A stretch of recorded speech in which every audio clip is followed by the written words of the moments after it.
Absolutely scared to death because of that terrible noise that he could hear.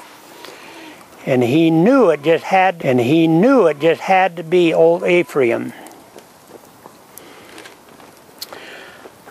Well, he got up there a little further, and it was just light enough with that moonlight shining, he could see what had happened. Old Ephraim had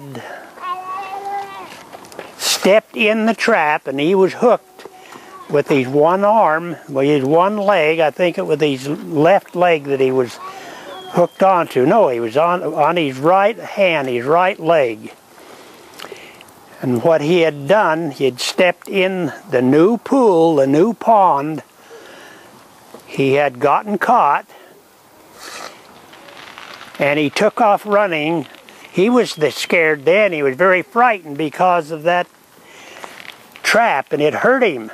Remember those big old teeth come together like that? Yeah. It'd be very painful. And that old bear at that point, he had seen Frank Clark before, and he associated that pain with that guy that's been around here. Of course, he knew nothing about a rifle, and he had seen him with the horse, but he associated that bear, or that man, with his pain. And so he was out for revenge. He was headed down to Frank Clark's tent. Remember, it wasn't a sheep camp anymore, it was just the tent. And he was coming down the canyon trying to catch up with Frank Clark. And Frank Clark was coming up the canyon on one trail. And it was pitch black except for a little bit of moonlight. Well, as Frank Clark went up there, suddenly he saw the bear. And he saw what had happened. The bear had pulled that log as far as it could down the canyon until it got lodged between two pine trees. And there the bear was. He had been hooked onto those, that log was hooked between the trees. And it infuriated the bear so much that he started ripping and snarling, and he pulled the chain. Somehow he broke the chain off from the log. And so there the old bear is standing there. He's holding the trap up in the air like this, and the end of the chain, it was hooked to the log, but now he's just standing there with the open chain like this. And Frank Clark couldn't believe the size of that animal. How tall do you think Grandpa is? 6 feet. The size of Old Ephraim. No. How tall? The size of Old Ephraim. Oh, well, no. Old Ephraim was a lot taller than Grandpa. I'm 6 feet tall. And that bear was 10 feet tall. Yes. And he's standing there with that trap hooked onto his paw, screaming and hollering and waking everything in the mountain area. And it just about scared old Frank Clark to death. And at that point, as the story goes, old Frank Clark made the comment, he says, what I wanted to do right then is turn around and run just as hard as I could go to clear to Logan. But here he was clear up in the mountain, and he had no way to run away from that bear because the bear was after him to try to kill him.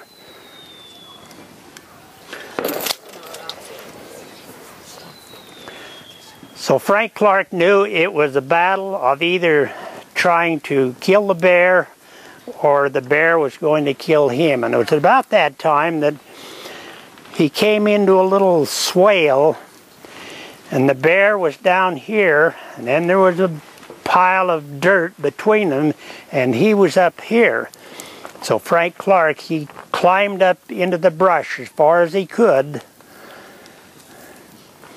But this big pile of dirt was separating him from the bear, but he could see him once in a while, but he didn't want to shoot until he got a good shot at him. And so he just stayed there for a while, waiting for daylight to come, so when he took that .25-35 and started shooting, he had a chance of killing that bear.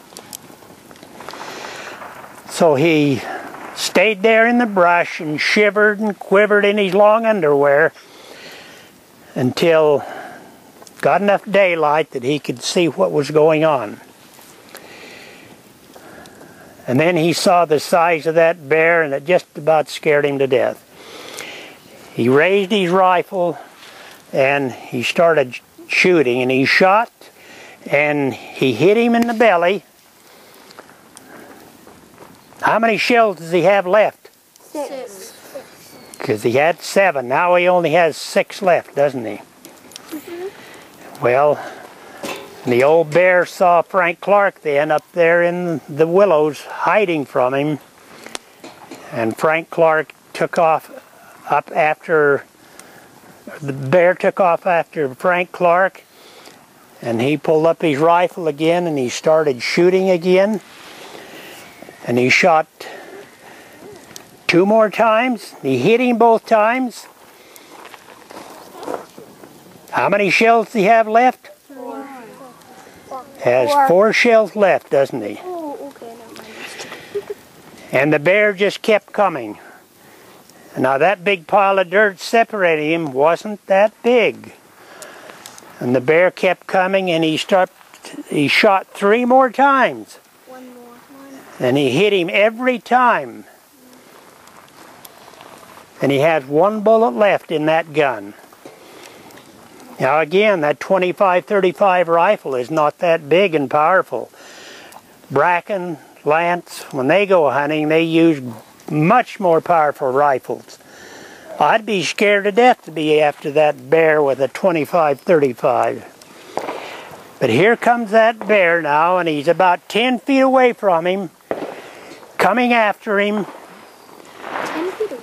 And Frank Clark had 1 shell left, and he knew that was his only chance to kill that bear right now, or he would get killed. So he pulled up his rifle, and he shot, and he hit him in the head. And you know, that bear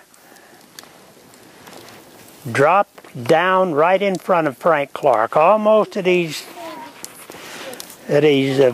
footsteps. And you know, you would think that Frank Clark saw now that he had killed the bear, and he said that he thought if he ever killed that bear, he would consider himself to be a conqueror. The bear had come to kill him. He had gone to kill the bear. They were trying to kill each other, and then he thought, I should feel proud of myself. I should feel like a hero. But Frank Clark said, I didn't feel anything of the sort. He said, I felt bad that I had killed such a big, powerful monster. But there that bear was. It fell right down in front of him. And Frank Clark stood there with in his underwear, and he was really shook up over it. Well, he had killed Old Ephraim. He couldn't believe the size of that animal, and now daylight was there. And so the thing that he wanted more than anything else, he wanted some human company. He wanted somebody to talk to about it. So immediately he went down the canyon to his tent, and he went down to where he had heard his horses screaming and hollering, and one of his horses he had hobbled, and he was all tangled up in his hobbles and some brush, and he got the horse untangled. He got on the horse and he rode it to another sheep camp, and there he found another old sheep herder. I remember he's still in his long underwear. But he went over there to talk to that other sheep herder just to talk about the experience. And he said, hey, I want you to come back and see this bear so that people will know that I wasn't lying as to how big it is. And so this other sheep herder, he came back with Frank Clark back to where the sheep was, or the bear was. And they decided what they had better do is skin it. So they took their knives and they started skinning Old Ephraim. And they said the hide on Old Ephraim was 1 inch thick. Now that doesn't look like very much, but boy, if you've ever killed an elk, or a deer or an elk, their hide isn't nearly that thick, but this bear's hide was about 1 inch thick. And they took and skinned it out, and the weight of the hide itself was tremendous.